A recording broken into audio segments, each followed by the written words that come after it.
Today we're going to read about Rapunzel. A long time ago in a little German town, a husband and wife hoped to have a child. At long last, their wish was to be granted. At the back of the house was a small window, and from it could be seen a beautiful garden. The garden belonged to an ancient fairy named Mother Gothel, and it was filled with the most wonderful flowers and herbs. Often the wife would pause at the window and gaze out at the garden. She would watch the flowers as they swayed in the breeze. Butterflies danced in the sun and birds sang. With a sigh, she would return to their duties. A beautiful summer day, the wife stood again at the window. She was watching the bees humming among the blossoms when she spotted a magnificent flower bed of Rapunzel. Suddenly a great desire swept over her. I must taste some of that, Repunzel, she said to herself. But alas, she knew that she never would, for the garden was surrounded by a high stone wall, and no one dared to enter. Everyone feared Mother Gothel's great powers. This is the picture.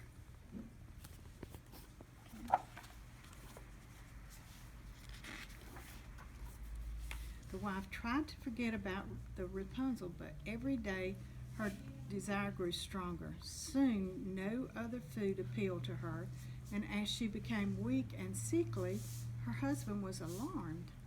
"What ails thee?" he asked. "Oh," she sighed, "I crave that Rapunzel in the garden. I fear I will die if I cannot taste it." The husband did not want his wife to perish. He decided to get her the Rapunzel, cost him what it may. So that evening he crept over the wall of the garden. Hastily he tore out a handful of Rapunzel and escaped back home with it.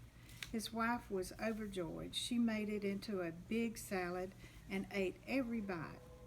It was so good she dreamed of it that night. In her dream, Rapunzel grew up all around the house, and she could have as much as she wanted. But the next day, the only Rapunzel she could see lay out of reach in the fairy's garden. Though she felt stronger too was her desire for the plant. Soon she was pale and weak again.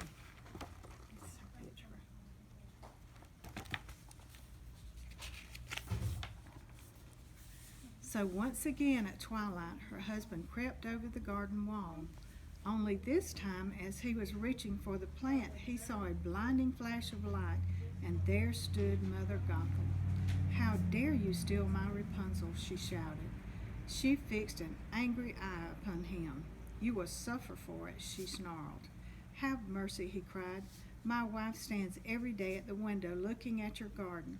So great is her desire for Rapunzel, I fear she will die unless she can have some." The fairy considered this. "I see how it is," she said. "I will let you take all the Rapunzel you need to make her strong again, but on one condition. You must give me the baby that your wife is soon to bear. No harm will come to it. Indeed, I will care for it like a mother and protect it from the harsh ways of the world. The baby will be fortunate." In his terror, the man agreed to everything.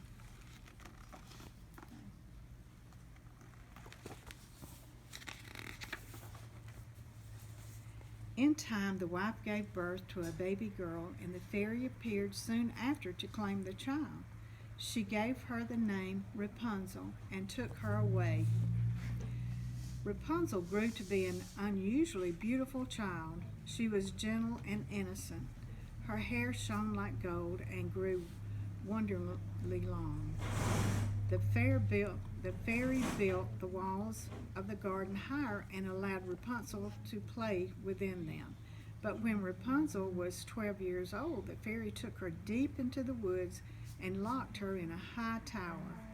It had neither staircase nor door, just one little window at the top. Whenever Mother Gothel wished to visit the girl, she stood at the foot of the tower and cried out, "Rapunzel, Rapunzel, let down your hair for me." Rapunzel obeyed by wrapping her long braids around a hook at the side of the window and letting them fall to the ground. The fairy fastened herself to them and Rapunzel pulled her up. So it went for many years, and Rapunzel grew lonely, hidden away from the world.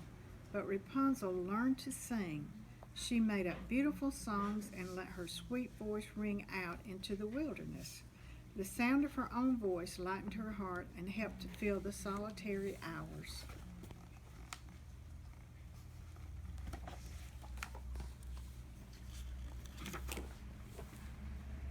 This is a picture of her long hair.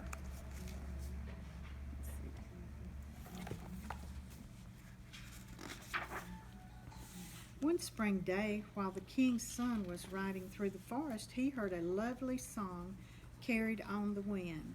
He was curious and followed the sound deep into the woods, where he came upon a forbidding tower. From it came a voice so sweet he stood there entranced. The prince searched in vain for a way into the tower. At last he became frustrated and rode away, but he found himself returning the next day. Every day after, Rapunzel's song had touched his heart. This is the prince.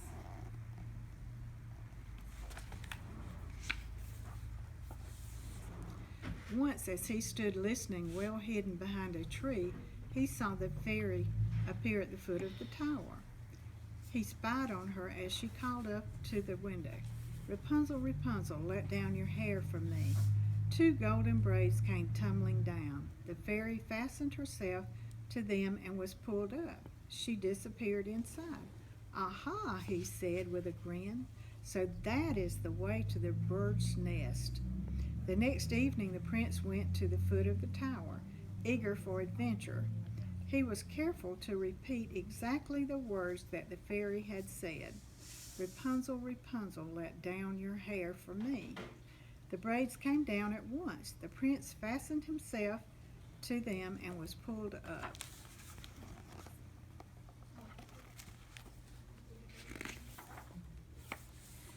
When Rapunzel saw the prince stepping through the window, she was terrified, for she had never set eyes on a man before.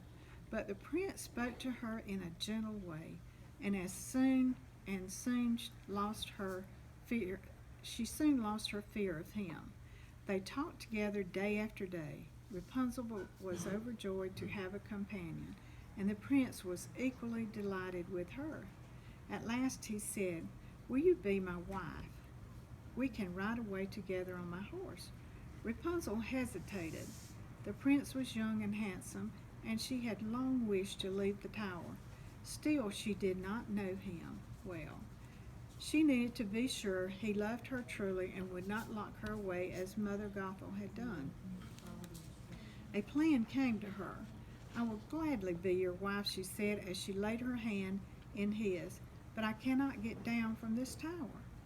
If you visit me every day and each time bring me a skein of silk, I will weave it into a ladder. When it is finished, I will descend by it and ride away with you." Rapunzel cautioned him, "Come only in the evening, as Mother Gothel comes in the daytime." To this the prince agreed.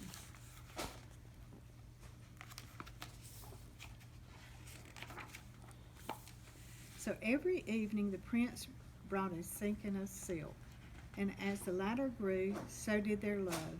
Soon the ladder was almost finished, and Mother Gothel suspected nothing. But one day Rapunzel forgot herself. "How is it, Mother Gothel, that you are harder to draw up than the prince?" she asked. "Oh!" She clasped her hands over her mouth. In that instant the fairy knew she had been betrayed. "I protected you from the world, and yet you have deceived me," she cried. She seized a pair of scissors and snip, snip, Rapunzel's golden braids fell to the floor. With a hardened heart she dragged Rapunzel far away to a barren and wasted desert and left her to fend for herself.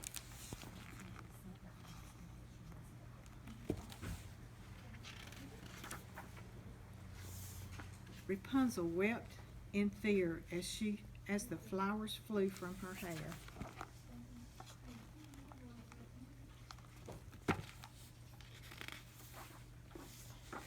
That very evening, Mother Gothel fastened the severed braids to the window hook.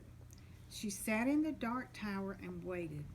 Soon the prince appeared with the last late silken of silk. He called out, "Rapunzel, Rapunzel, let down your hair for me."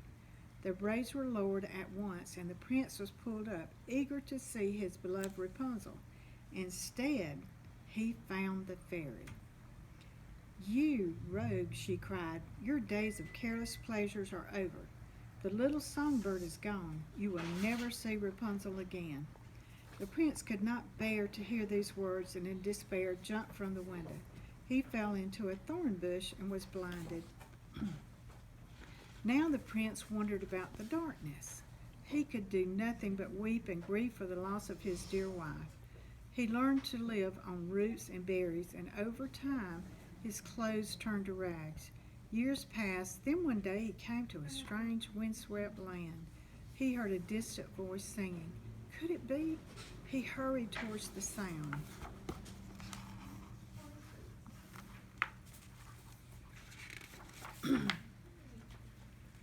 Yes, Rapunzel had survived. In terrible poverty, she had given birth to twins, a girl and a boy, and done her best to feed and shelter them. All around her, tiny Rapunzel plants had sprouted and grown up in the harsh wastelands. Rapunzel saw the prince approaching. Though she had changed, she knew him at once and flew into his arms, weeping with joy. Two of her tears fell upon his eyes, and they were healed. Now he saw Rapunzel's face and their two beautiful children. He saw the home she had made and the desert blooming with flowers.